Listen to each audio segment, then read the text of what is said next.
¿Es posible encontrar la felicidad plena dentro de lo doméstico, dentro del espacio privado del hogar? Particularmente para una mujer, ¿es posible transformar este lugar que muchas veces ha sido y continúa siendo un símbolo de control paternalista, machista, en un espacio de ensoñación, fantasía y quizás de esperanza? Mi nombre es Diego Arboleda y estas son las meditaciones literarias.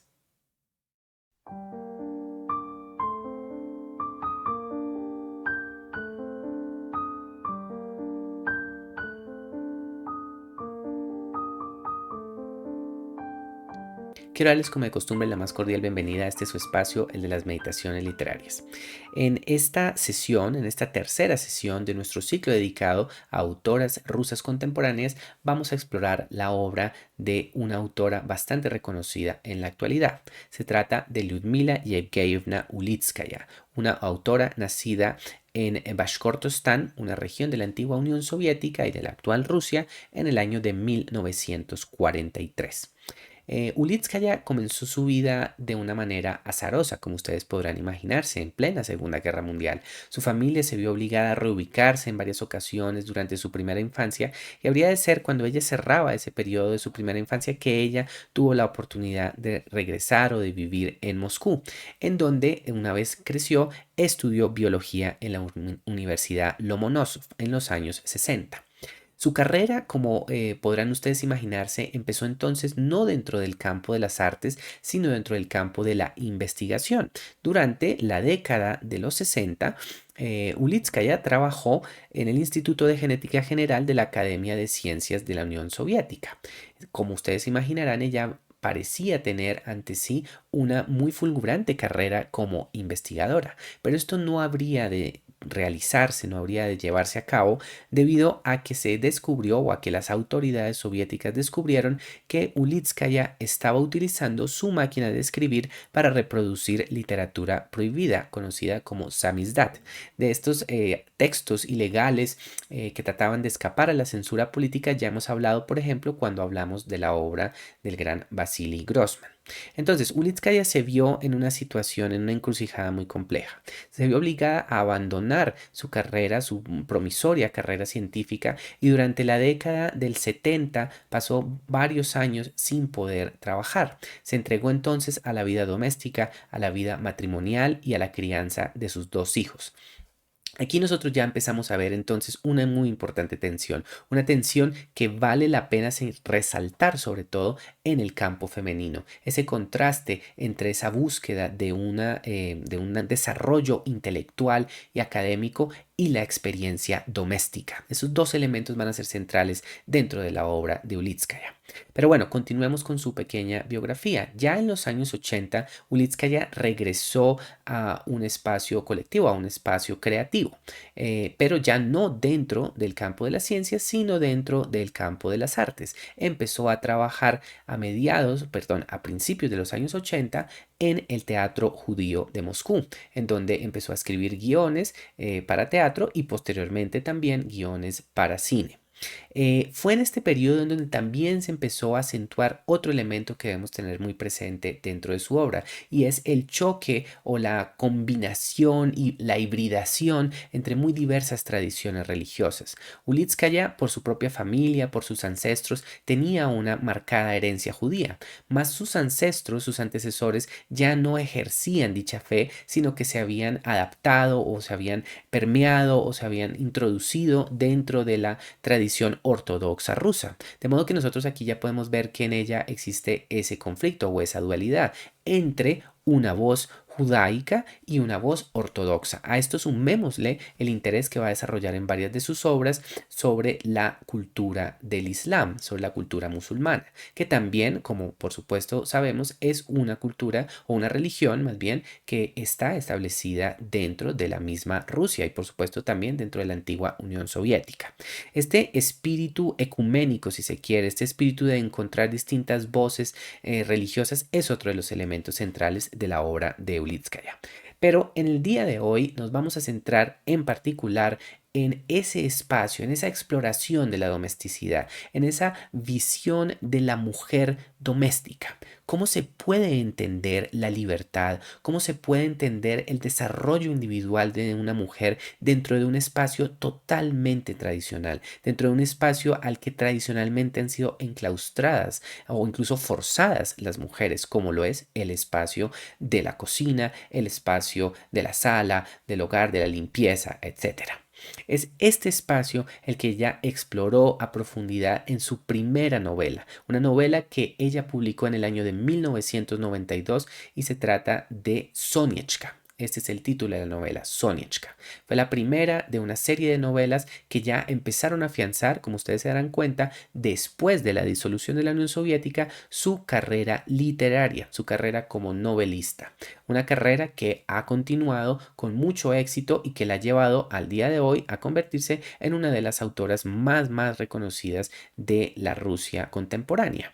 Una autora que ha sido motivo de muchas polémicas, una autora que ha mantenido su independencia política y ha sido muy crítica, por ejemplo, del desarrollo del putinismo dentro de Rusia. Tan es así que con el estallido de la guerra de Ucrania en el año de 2022, a principios de 2022, Ulitskaya se exilió a Alemania.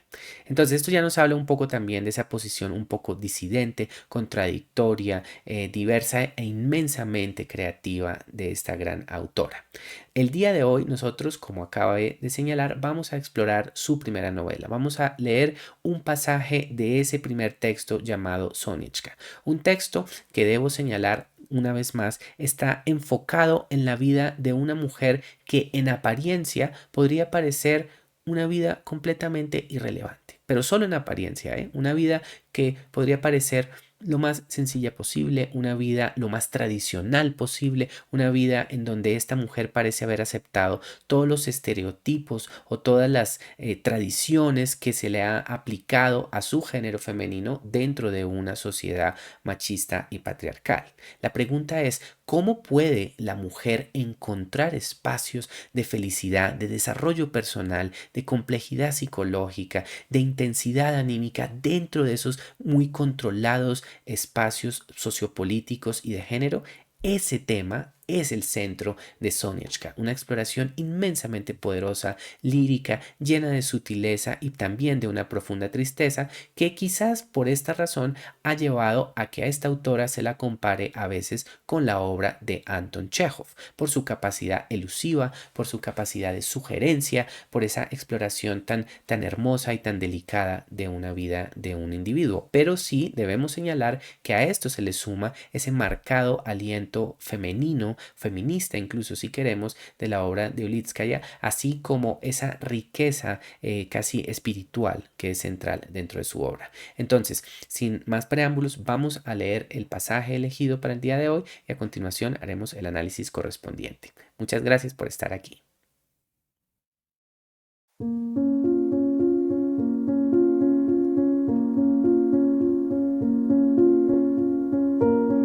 Todo en la vida de Soniechka cambió de una manera tan completa y profunda que fue como si su vida anterior hubiera invertido su curso, llevándose consigo todo su contenido libresco, que tanto había amado, para dejarle en su lugar las inimaginables cargas de una existencia precaria, la pobreza, el frío y la preocupación cotidiana por la pequeña Tania y Robert Viktorovich, que se ponían enfermos por turnos. La familia no habría podido salir delante de no haber sido por la ayuda constante del padre de Sonia, que se las ingeniaba para conseguir enviarles todo lo imprescindible. A todas las súplicas de sus padres para que se trasladara con su hija a Sverdlovsk en aquellos tiempos tan difíciles, la respuesta de Sonia, invariable, era: Robert y yo tenemos que estar juntos. Sonechka se despertaba al alba con el menor movimiento de la niña y la estrechaba contra su vientre, sintiendo la presencia de su marido en su espalda dormida.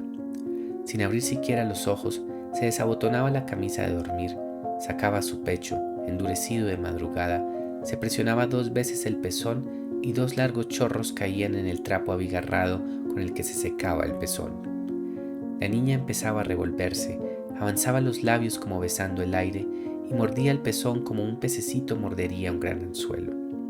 La leche de Sonia era abundante, fluía con facilidad y el darle el pecho a su bebé lo que iba acompañado de apretones, tirones y mordisquitos de sus pequeñas encías sin dientes, le procuraba un placer que misteriosamente transmitía a su marido, que se despertaba infaliblemente a esa hora temprana. Abrazaba la espalda ancha de Sonia, la apretaba con celo contra él, y ella desfallecía bajo el doble peso de aquella insoportable felicidad. Sonreía con la primera luz del día, y su cuerpo, silencioso y alegre, saciaba el hambre de dos seres preciosos e inseparables. Esa sensación matutina reverberaba a lo largo del día. Las tareas de casa parecían hacerse solas, con facilidad y destreza, y cada día nuevo que Dios creaba se grababa en la memoria de Soniechka uno a uno por separado, sin fusionarse con los otros. Uno por la lluvia perezosa caída al mediodía, otro por un imponente pájaro de patas torcidas y color orín que se había posado en la valla, o aquel otro que observó la primera línea cerrada de un diente de leche prematuro en la encía inflamada de su hija. Durante el resto de su vida, Sonia conservó, ¿a quién le hacía falta ese ejercicio minucioso y absurdo de la memoria? El dibujo de cada día único, con sus olores y sus matices y, sobre todo, el peso inmenso de cada una de las palabras pronunciadas por su marido en todas las situaciones de la vida corriente. En esos primeros años de posguerra fue Sonechka la que mantuvo a la familia. Había heredado la máquina de coser de su madre y la inocente audacia de una costurera autodidacta capaz de coser una manga a la sisa del escote. Sus clientes eran poco exigentes y Sonia ponía todo su empeño y les hacía buen precio. La credulidad femenina de Sonia no conocía límites. Aceptó el talento de su marido con una fe ciega y admiraba con veneración religiosa todo cuanto salía de sus manos. No entendía los complejos problemas espaciales y mucho menos las elegantes soluciones que él les encontraba, pero en esos juegos extraños percibía el reflejo de su personalidad, el movimiento de fuerzas misteriosas y repetía en su fuero interno, feliz, su querido mantra. Dios mío, ¿qué he hecho para merecer tanta felicidad?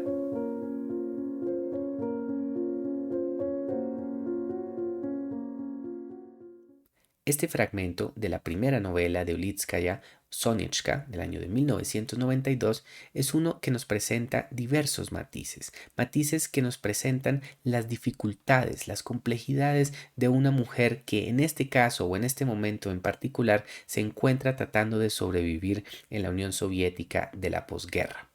Esta novela, si bien es una novela corta, se trata de una historia que abarca desde los años 20, principios de los años 30, hasta mediados de los años 70, principios de los años 80. Es decir, a través de la historia y de la vida y obra de Soniechka se nos presenta todo el desarrollo de la Unión Soviética. Y en esto resulta muy interesante porque, a diferencia de muchas otras novelas históricas que buscarían una serie de abundantes detalles y por supuesto una exploración directa de grandes gestas políticas, de grandes batallas militares, esta novela, por el contrario, nos muestra la intimidad de una mujer que, insisto, bajo los ojos de una historia oficial, bajo los ojos de una historia patriarcal, machista, o de la historia o de una historia que está enfocada en un discurso de grandes éxitos colectivos y públicos, parecería totalmente irrelevante. Pero la magia de este maravilloso texto es que nos ayuda a descubrir la poesía de ese instante, la magia de una vida que, si bien puede parecernos a primera vista, abuela pluma, completamente intrascendente, esconde por el contrario una riqueza emocional, una profundidad emotiva y una inmensa capacidad creativa y estética que valen la pena resaltar. Entonces vamos a explorar este pasaje tan fascinante y descubrir algunos de esos matices aquí presentes. Para señalar, para empezar más bien, quiero señalar una cosa. Me parece que esta novela de Ulitskaya en particular está muy influenciada por un relato icónico de Anton Chekhov llamado Aniuta.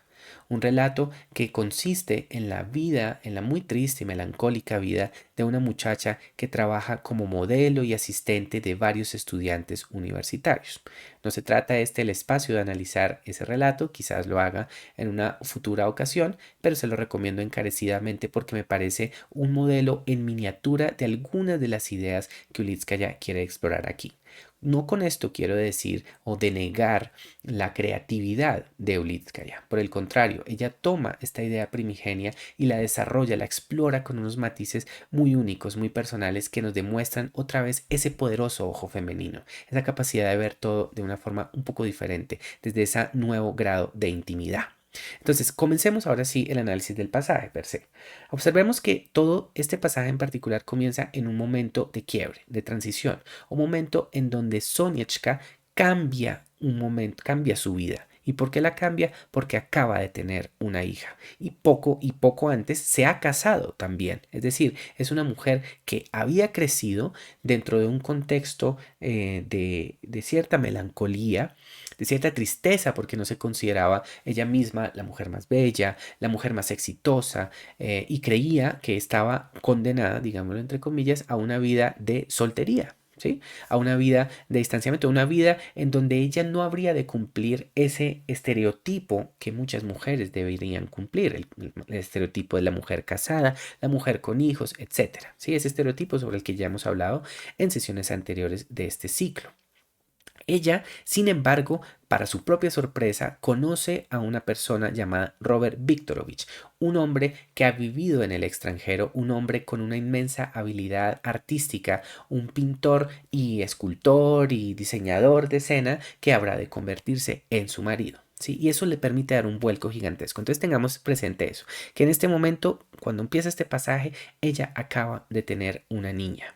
¿Sí? Y sumémosle a eso otro elemento, y es que ella ha tenido a esta hija en los difíciles años de la Segunda Guerra Mundial y en los primeros años de la posguerra. Entonces hay un doble conflicto allí que resulta muy complejo, que ha transformado la vida.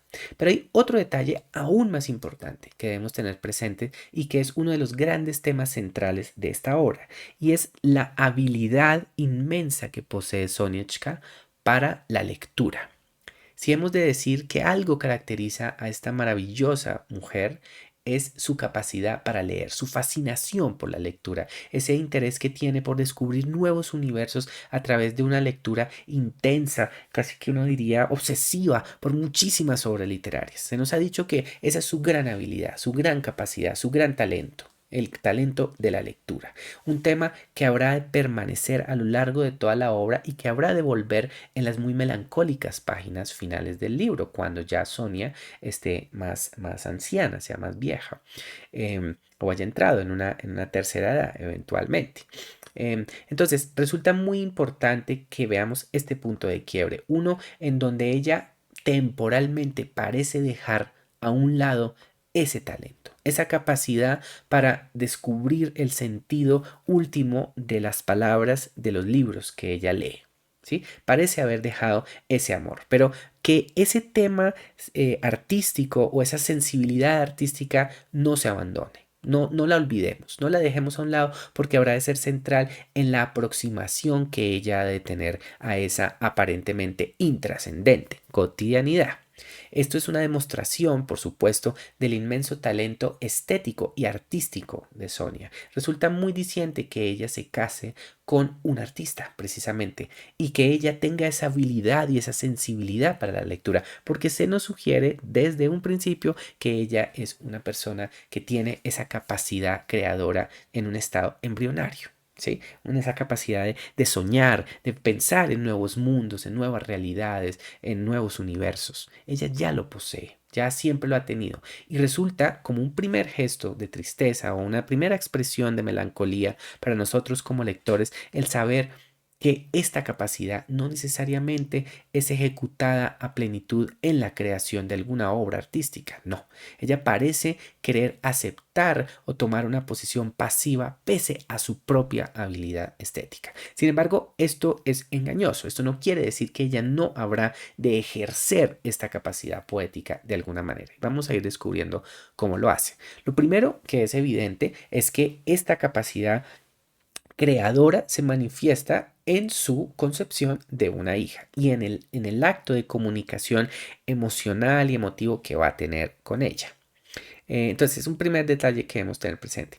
Otro es también el reconocimiento de su posición familiar. Ya se nos ha dicho que previamente ella es una mujer muy entregada a sus padres a sus predecesores, pero una vez ha tenido lugar este matrimonio y una vez ha tenido lugar este nacimiento, ella deja al menos parcialmente a sus padres atrás. Aquí no lo dice claramente esta cita, observémoslo, le está diciéndolo a todas las súplicas de sus padres para que regresen a un lugar en donde estaban más seguros y más cómodos. Ella insiste, no, yo tengo que estar con mi marido.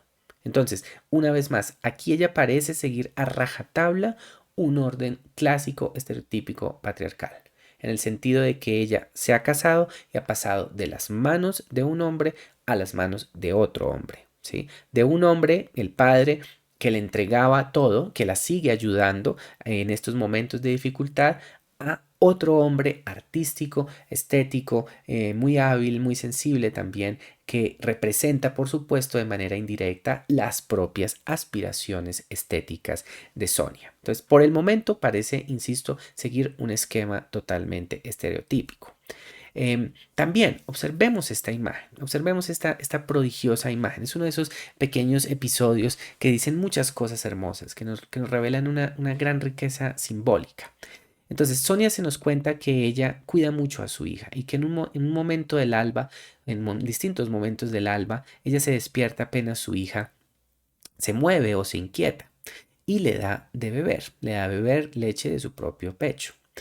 Su marido, movido por esta sensación, a quien se siente como de alguna forma misteriosa, comunicado con esta sensación de alimentación, con este acto de alimentación de la madre, se levanta también y apretuja contra sí a Sonia. Es una imagen doméstica muy sencilla, una imagen que nos presenta a través de de pequeñas sugerencias poéticas, esa cotidianidad doméstica, ese universo privado y secreto de una pareja, de un matrimonio, en ese universo secreto y oscuro de una cama, de un hogar, de un cuarto a donde muchísimos grandes historiadores jamás habrán de entrar, ¿no? Ella aquí se nos lo muestra con toda su poesía y su fuerza.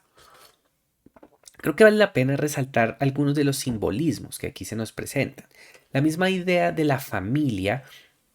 Obviamente podríamos conectarla con la familia socialista, la familia soviética, que en este caso también parece seguir un estereotipo clásico a primera vista, pero también podríamos conectarlo con la Sagrada Familia, con la imagen de una Sagrada Familia, de una familia espiritual. Las evocaciones son muy claras. Aquí Sonia, que alimenta a su hija con su pecho, nos evoca también a algunas vírgenes que hacen este mismo gesto. Hay un ejercicio de maternidad casi religiosa, casi espiritual, casi trascendente que se expresa a través de esta imagen. Observemos algunas de las sensaciones que ella tiene. Esta sección es muy, muy sensorial, muy potente. Se nos muestra cómo ella se desabotona, cómo la niña empieza a avanzar los labios como besando el aire y luego cómo muerde el pezón como un pequeño pececito. Esa imagen pececita, no sé, me pregunto yo si tiene alguna evocación también crística, ¿no? Como el pez también ha sido una figura que se ha conectado con Cristo, podemos pensar que tal vez aquí se está evocando otra vez esa relación entre la Virgen María y el niño Jesús, con la diferencia, por supuesto, de que aquí se trata no de un niño, sino de una niña. Es una reescritura simbólica femenina muy poderosa de esa comunicación originaria. También sigamos observando imágenes. Mientras da pecho y siente los mordiscos, los tirones, estos pequeños dolores, podríamos decirlo, ella siente por el contrario un inmenso placer, una satisfacción.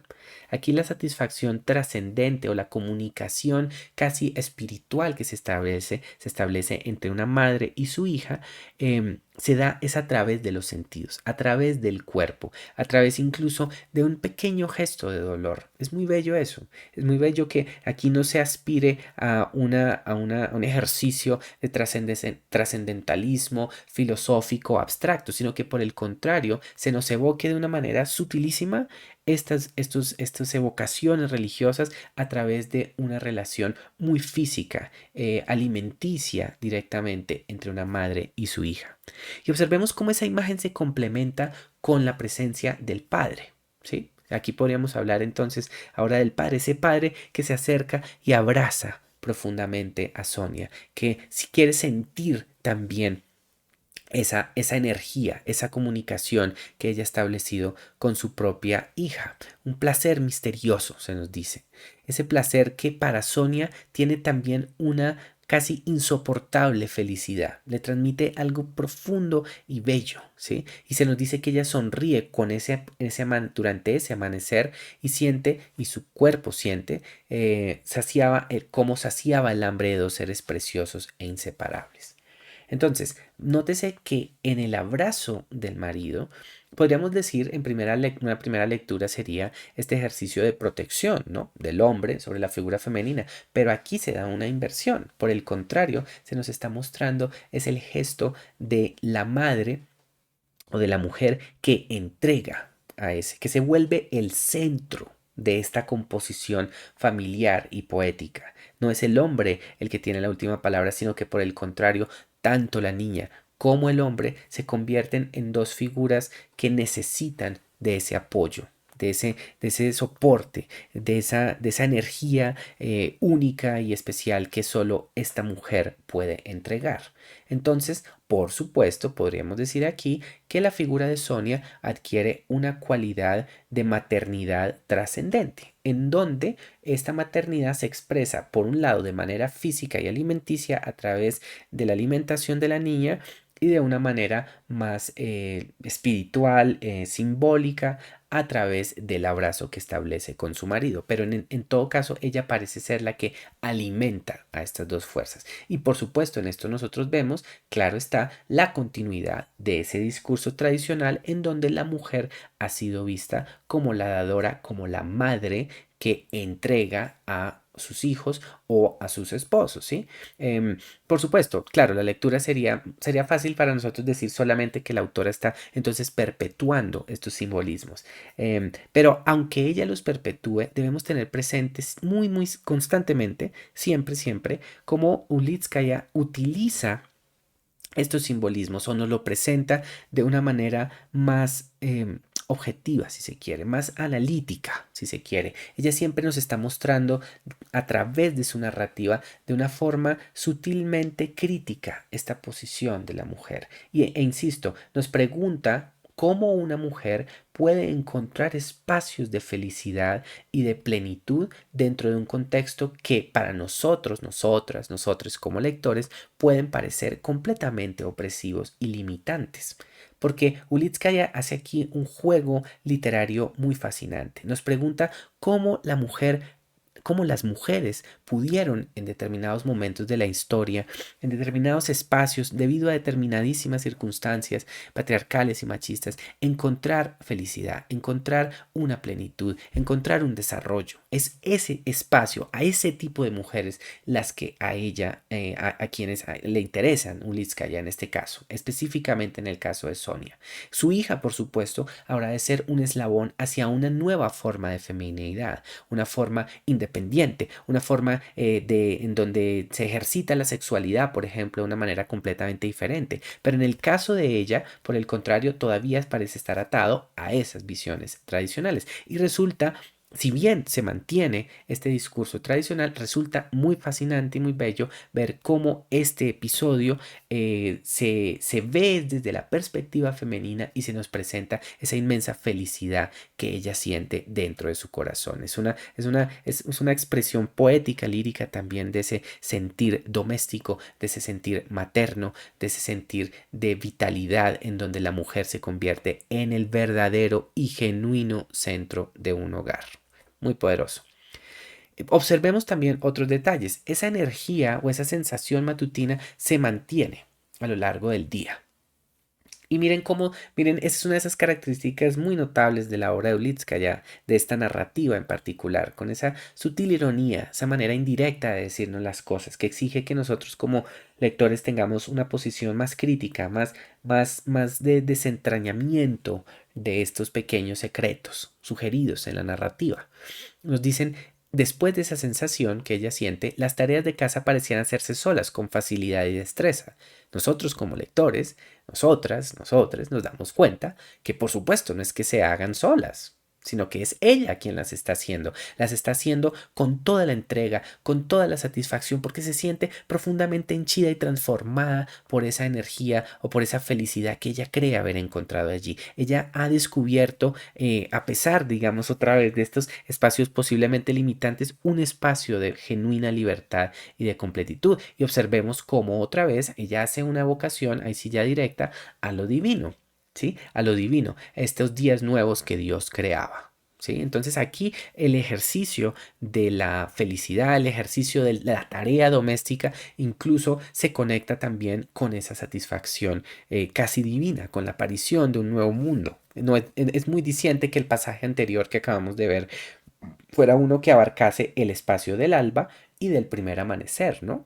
¿No les parece muy diciente? Ya se nos está mostrando la llegada de un nuevo mundo, la mujer como la creadora de vida, la nueva diosa, la nueva protectora. Hay otro detalle también que vale la pena tener presente, y es que la mujer se convierte en el receptáculo máximo de la memoria, en la figura que genuinamente preserva todos esos espacios de domesticidad. Veámoslo. Ella, Soniachka, se graba en su memoria, cada uno uno a uno por separado, sin fusionar con otros, toda una serie de pequeñas imágenes. Una lluvia que cae al mediodía, un pájaro de patas torcidas color orín que se posa en una valla.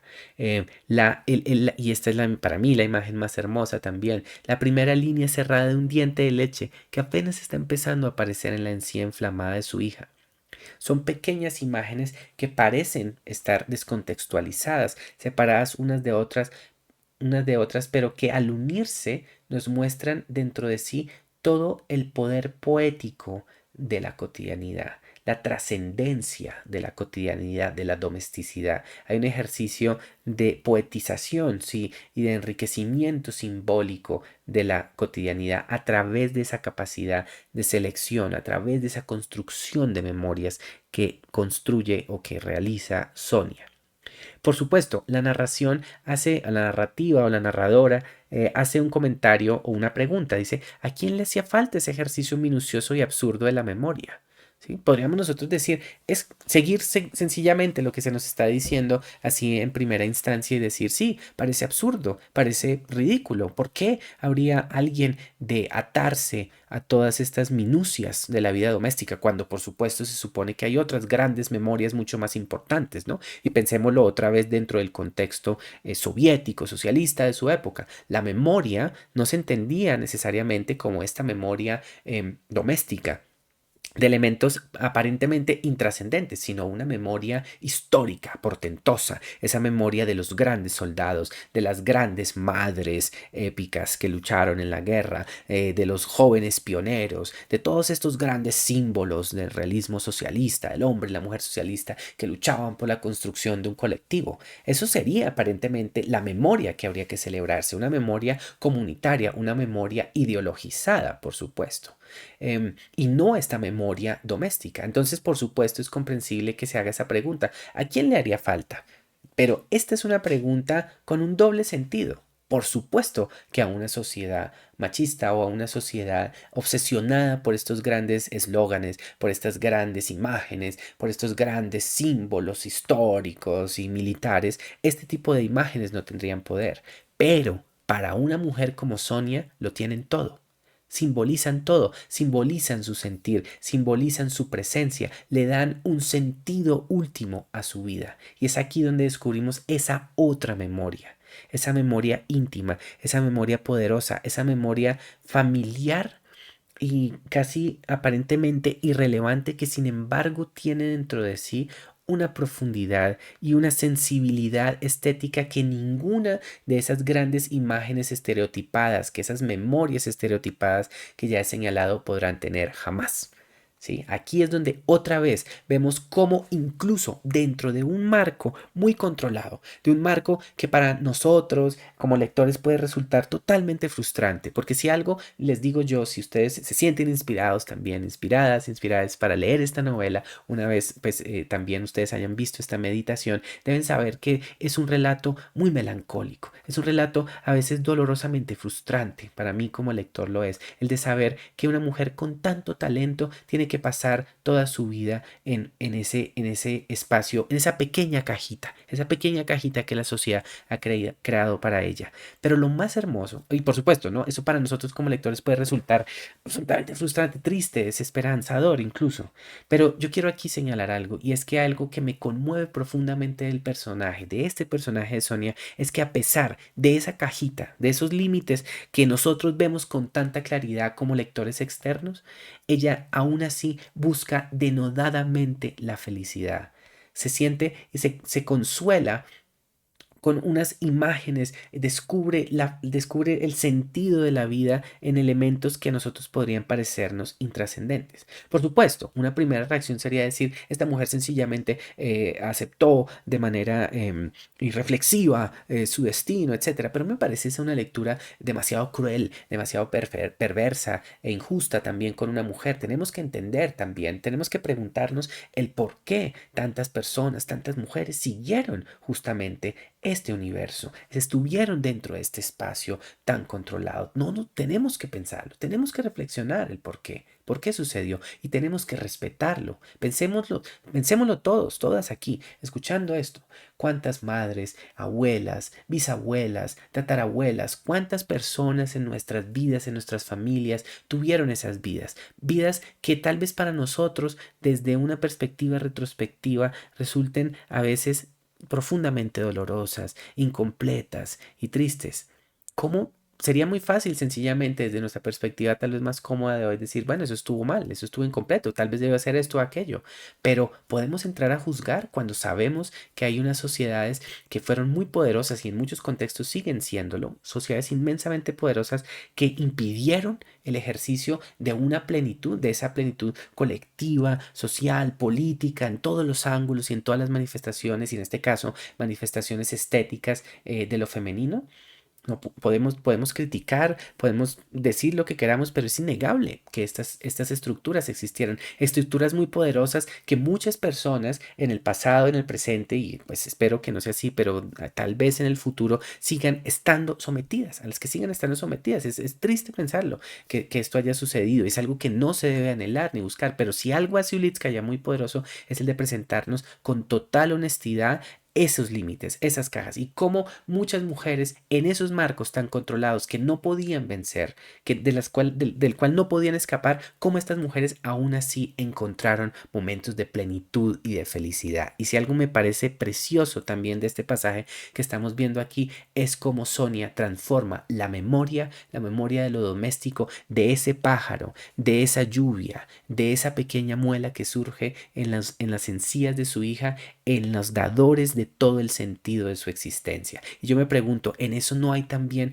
una lectura inmensamente prodigiosa y poética? ¿No hay ese otro ojo que vale la pena que resaltemos y que descubramos que la memoria no es solamente las grandes ideas, la pompa y circunstancia que podemos leer en un libro de historia, sino también esas secretas quedas y maravillosas memorias que son el centro también de todas nuestras existencias domésticas? Maravilloso, ¿no les parece? Maravilloso. Miren todo eso que se nos dice allí. Es gracias a eso que ella tiene ese don de entender el tiempo de una forma distinta, ese día único, con olores, matices, el peso inmenso de cada una de las palabras pronunciadas por su marido. Y es que ahí entra un último detalle también, y es que para ella ese marido lo es todo, por supuesto. Entonces, otra vez podemos sentir la frustración y decir, claro, dentro de todos estos temas que ella guarda también las palabras de su marido. El marido parece haberse convertido también como en una especie de semidios, ¿no? En un inspirador, y ella es la que guarda estas imágenes. Pero yo insisto, como ella toma esas imágenes, las guarda y las transforma de una manera más rica que el mismo marido podría hacer jamás. ¿Sí? Él solo puede decir una cosa, lanzarse a un comentario, el otro, pero es ella quien conjuga todos estos elementos y encuentra el genuino sentido metafísico, incluso diría yo, de la vida cotidiana. Maravilloso. Y bueno, continuemos. Sigamos por un momento esa línea del marido, ¿sí? Podríamos decir, observemos, se nos dice, la credulidad femenina de Sonia no conocía límites. Se dice que ella es muy crédula, que ella cree todo y que cree en el talento de su marido. Yo ya lo señalé al principio de esta meditación. El marido es un artista. El marido es un hombre inmensamente talentoso, un hombre que en este momento de la narrativa se va a entregar al diseño de escenografías teatrales a través de ejercicios abstractos, arquitectónicos, de objetos y formas, va a convertirse en un diseñador muy exitoso, muy único e incluso revolucionario. Es eso a lo que se refiere que ella reflexiona o entiende como los complejos, los problemas espaciales, las soluciones que él encontraba, y se nos dice que ella no termina de entenderlo todo.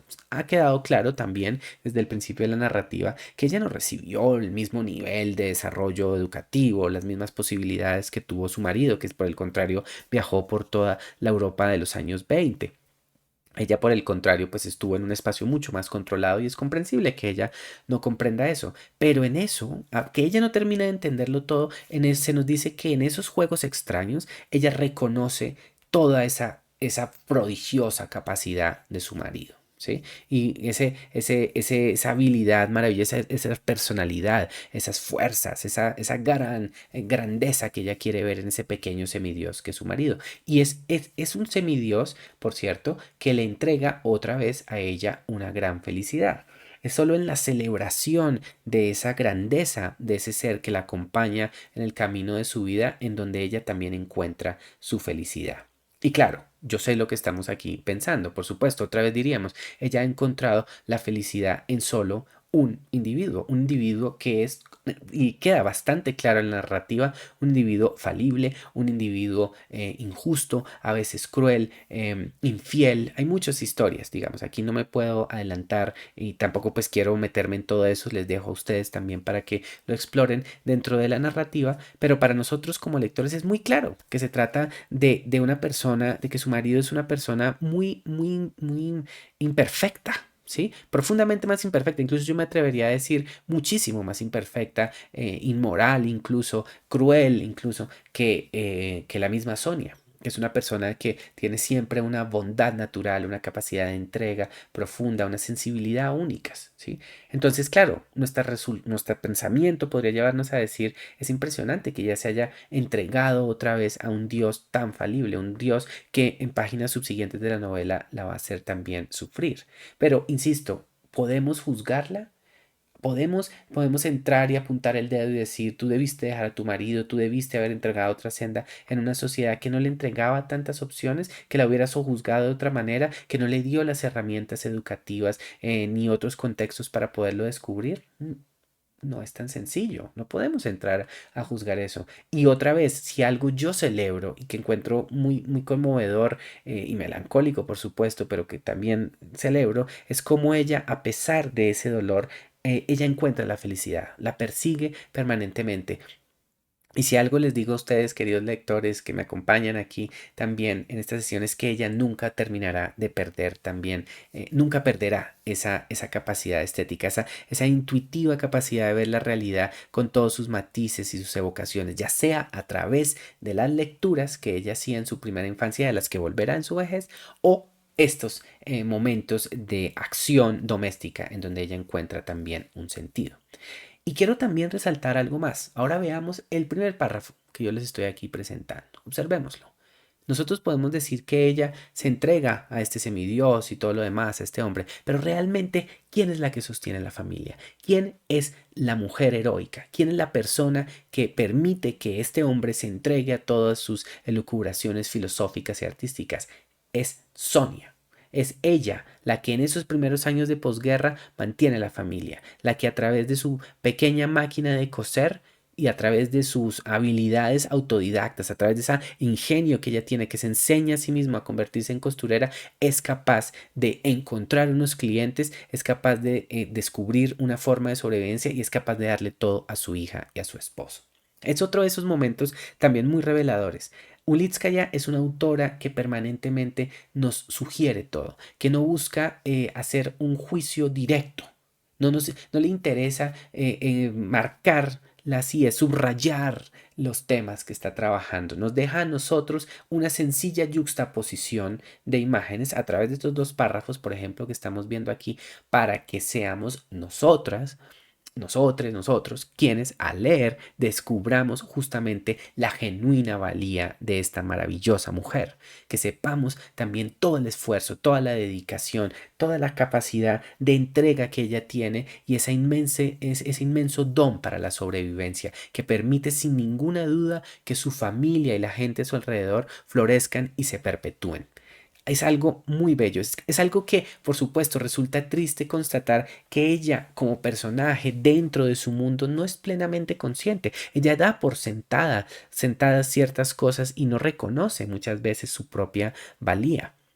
No necesariamente es ella la que hace ese ejercicio de interiorización, pero sí vemos que en la narrativa hay otras personas, otros seres queridos, otras personas que incluso en un momento puedan ser sus competencias o una posible, sí, oposición, aunque podrían ser, sí, personas que se opusieran a ella, quienes terminan también descubriendo esa generosidad y esa entrega. Y por supuesto, desde nuestra perspectiva como lectores, nosotros por supuesto nos damos cuenta de ese inmenso valor que posee. Y si algo también quiero aquí celebrar es ese don de Uliscaya para hacernos nosotros caer en cuenta de cómo damos por sentado muchas veces esos gestos heroicos de nuestras ancestras. ¿Sí? De nuestras antecesoras, esos maravillosos logros que nuestras madres, que nuestras abuelas, bisabuelas, tatarabuelas hicieron de manera silenciosa, denodada, pero permanente para asegurar la existencia, la sobrevivencia y nuestra presencia en el día de hoy. Si algo hace Ulitskaya es el de súbitamente hacernos ver lo doméstico y lo cotidiano como un acto que tiene una genuina heroicidad, que tiene un genuino valor mucho más grande que el de una gigantesca y grandiosa propaganda que puede resultar muchísimo más limitante. Es eso lo que yo también celebro. Y bueno, para cerrar, digamos, esta meditación, es en eso lo que yo me quiero centrar. Y es en eso en lo que yo siento que nosotros podemos sacar también en limpio de esta maravillosa autora y esta grandiosa novela, una novela muy corta que les recomiendo encarecidamente. Es en ese don que la narrativa tiene a través de esas pequeñas pinceladas de vida cotidiana, a través de estos pequeños episodios que, como ya señalaba hace un rato, abarcan 50, 60 años de vida y todo el desarrollo de una sociedad. A través de estas pequeñas imágenes, nosotros redescubrimos el poder y la grandeza de tantas mujeres a lo largo de la historia.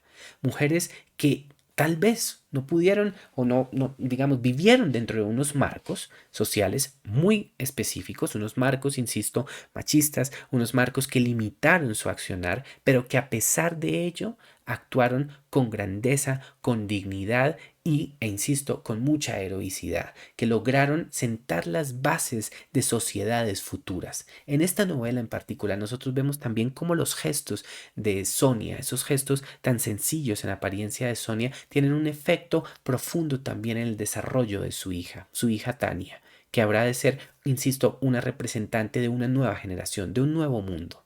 Y así hay varios personajes femeninos que valen la pena resaltar, que muestran esas nuevas generaciones, pero me parece muy conmovedor que la autora, lejos de interesarse, como podría uno esperarse, como podría uno esperarlo, en esas figuras femeninas que hablan de estos nuevos discursos de independencia y demás, decida centrarse constantemente es en la vida de esta mujer, de Sonia, de esta mujer silenciosa, de esta mujer laboriosa, de esta mujer maravillosa que logra transformar la vida de los que la rodean a través de unos actos que parecen muy sencillos, pero que nosotros descubrimos en este gran texto que están llenos de grandeza. Y que sea esa grandeza y con la celebración de esa grandeza, quiero que todos nosotros cerremos este texto una vez lo leamos, una vez lo terminemos si nos interesa, y que miremos a nuestro alrededor y pensemos en todos, dentro de todo el universo de nuestros seres queridos, todas esas mujeres maravillosas que nos precedieron y que nos permitieron a nosotros tener el privilegio de estar aquí, el privilegio de reflexionar, el privilegio de pensar y el privilegio de una libertad absoluta y plena. Muchas gracias para todas ellas. Que esa sea también la más hermosa lección que podamos sacar de este gran texto. Muchísimas gracias. Mi nombre es Diego Arboleda. Estas son las meditaciones literarias y hasta una próxima ocasión.